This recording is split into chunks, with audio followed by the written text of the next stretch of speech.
Hey, what's going on, guys? Welcome to our sports journalism podcast. Last week, we had an interview with Coach Moseley of the BU women's basketball team. My name is Brian, and I'm a former student athlete. I road crew at the University of Florida. My name is Ryan Stolz. I currently work for the Boston Red Sox. My name is Lily. I'm a sports journalist on campus here at BU.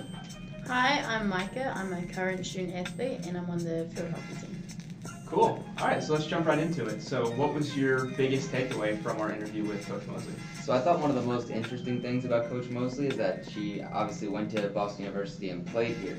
And when she graduated, she really had no interest in getting into coaching. You know, there was an assistant on the men's team when I was here in college who was like, oh, you're going to be a coach. And I was like, no, I actually thought I wanted to do broadcast journalism.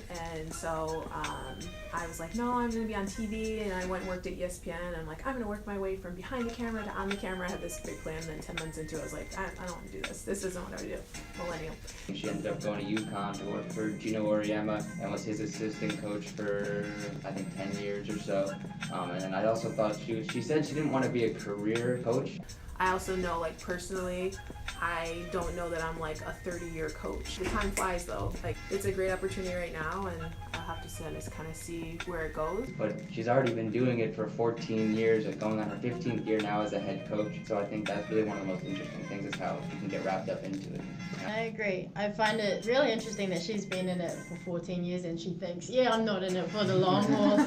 My coach in field hockey has been here for 30 years, and we're kind of in the same position. UConn for field hockey is an amazing team. We played them this weekend. They're the top ranked team, and one of my greatest takeaways from this interview with him on Thursday is how she can so easily define what BU women's basketball are lacking compared to UConn. Yeah, I think that's the biggest thing is the belief thing. I think one is how hard we practice so that we're prepared when we get into the games. I think, quite frankly, winning, and being able to string a couple games together is what always breeds more confidence. And I found it interesting that physically they pair up really well. The girls at BU and UConn, they're both fit, they're fast, and at practice we saw that, they're onto it, but it's that one thing that they're lacking is that champion mindset. And a lot of the time in our team, we're talking about the more you talk about winning a game, the more you visualize it, and the easier it's going to be for you to play it out. As far as what we're lacking, I think it's probably a confidence and a competitive spirit that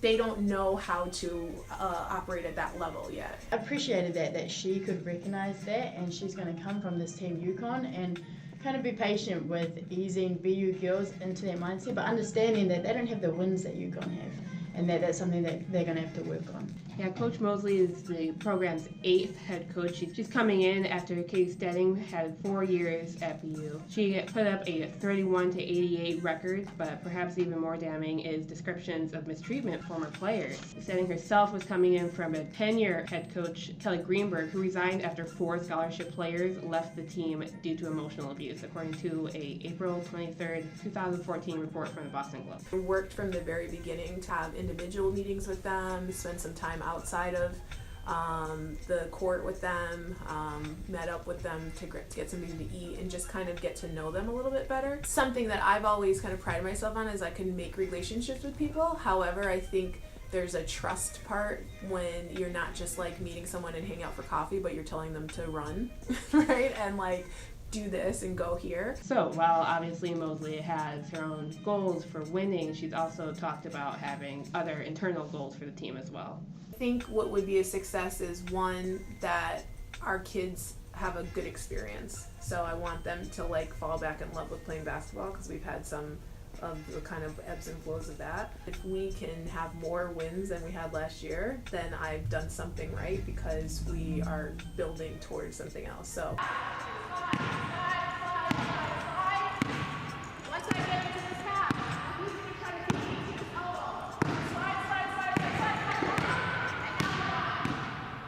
like, okay, are we going to, shock the world and go win a national championship this year? No.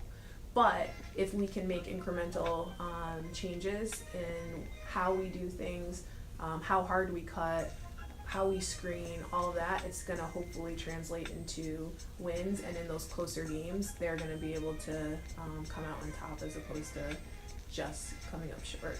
We're constantly harping on making sure we get open, that we focus on catching, that those small things that we can control. Yeah, and a huge part about changing the culture she mentioned comes with recruiting. And obviously, when you think about it, I knew recruiting at UConn versus recruiting from BU would be really different. But it was actually interesting to me how I thought at UConn you would have everyone to pick from, so you would have a huge volume of players. Yeah, I found that really interesting. I was shocked, like you, to hear that. I was expecting her to say the tons and tons of recruits that they were getting at UConn and how difficult it was. We were probably recruiting maybe 10 kids a year, and now I probably have 40 to 50 kids on the list. But when you think about it, I mean, only so few people across the entire country can play at such a high level that it makes sense that BU would have a larger pool, and also I think the academic standards at BU are higher, so there's more people to choose from. Yeah, in that regard, it was pretty much exactly the opposite of what I was expecting. And one of the biggest challenges for her was just sort of sifting through all the different players and making sure they're a really good fit for the program. And I think it's interesting too that you mentioned the academic part, because that's a huge aspect of recruiting in terms of what she told us. So really, she said when she's looking at recruits, she's looking at three big things. So the first is athletically. Are you athletic? Are you a good player? Can you play basketball? That's a huge thing. The second thing is academics. So you can be a great athlete, but if you don't have the grades at a school like BU, you're not going to be a good fit for the program. And the third thing she mentioned was player intangibles. So what kind of teammate are you? If your teammates fall down, do you run over and pick them up? Are you cheering on the bench even if you're not playing right now?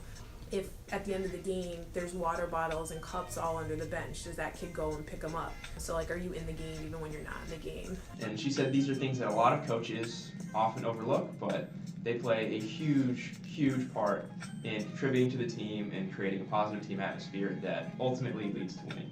Another thing on the academics, she didn't just talk about the process of a player getting into BU, she talked about how the academic achievements of the players also reflect on their character, and how girls who go to class are getting the grades, have that priorities, have the character that she wants on her team. Yeah, I thought that was interesting. She mentioned that before she left UConn, she would only leave for a job at a school that's academically highly rated because she didn't want to be the coach, have to chase kids to go to class or do those kinds of things, make sure they're studying, and that BU provided the perfect fit with that.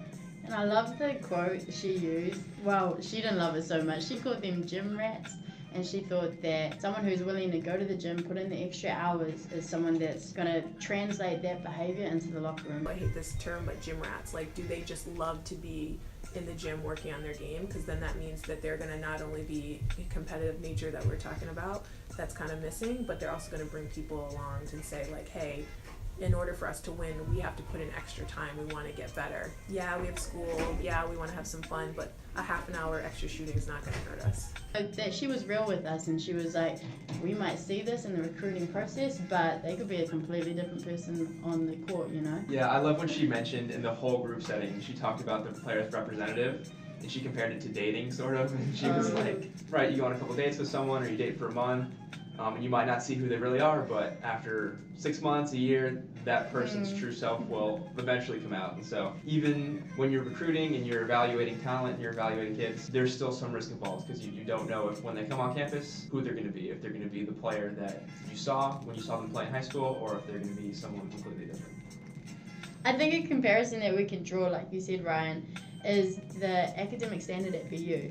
And Coach Bennett, when we were talking to all the coaches, he mentioned that student athletes essentially have 4 hours less in their day to get the work done that a normal student will have to do. And as a student athlete myself, and I'm sure you can relate with Rowan, that time that we commit to that sport, we want to give it everything, because we don't want to just sacrifice this time and have only 20 hours in our day to come up short, or come up with nothing, or only come up with so many wins in our season. And to hear it from another coach was really nice, that hey, they respect us and they can acknowledge how much effort and time that we're putting into this. Well, I think one of the interesting things with that Coach Moseley talked about is how the program is going to have professors start coming to games, and how to show them the amount of work that's being put in to put the outcome on the court, and how that's hopefully going to build some empathy from professors towards the girls and the time they're putting in. Yeah, and that's a small thing, but I think it's really indicative of her leadership. It's great if they end up having student athletes, whether it's a women's basketball player or someone else in their class in the future, they have a different appreciation for it.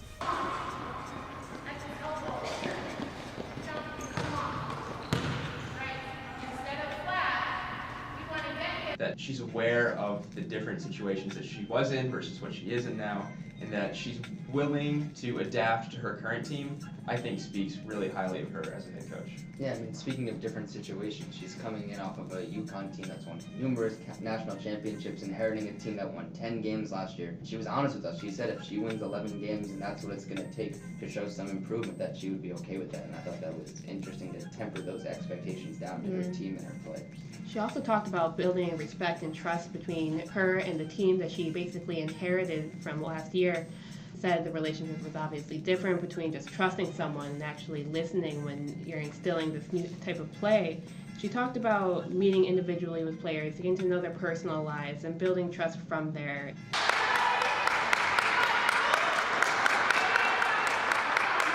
I'm friends with a few girls on the team, and they really appreciated the one-on-one interviews. And Coach Moseley said that, that was a long day, didn't she? Because it was like back-to-back interviews with the girls, but that is worlds different than their old coach, and they feel like those one-on-one interviews have now enabled them to go up to her in practice, ask questions, and essentially feel so much more comfortable with their new coach than they were with the old one. So right now, like, I'm constantly telling our kids to tuck their shirts in, and they probably think that I'm being like, why, what does that matter? But that does matter, because your appearance matters, and that we're uniform and that we all look the same when we go out there, because then our game speaks for us, and we're crisp and we're detailed and whatever. So I think that's kind of probably the biggest thing I learned, because if you don't have that, you can't even worry about the wins.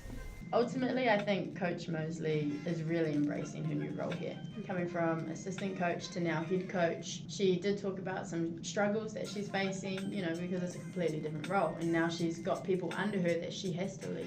But from what the other coaches said in the first meeting, what she talked to us about in this meeting, she's handling it really well. And just because I came and I coached at Connecticut doesn't mean all of a sudden I'm gonna wave a magic wand and now we're gonna do all these incredible things. It's gonna be something where we have to chip away and kind of work together to get there. And she also talked about not really having set plans or goals for the future of working so many years at BU, working the team up and then leaving to a better school or a better team. But I think she's happy here.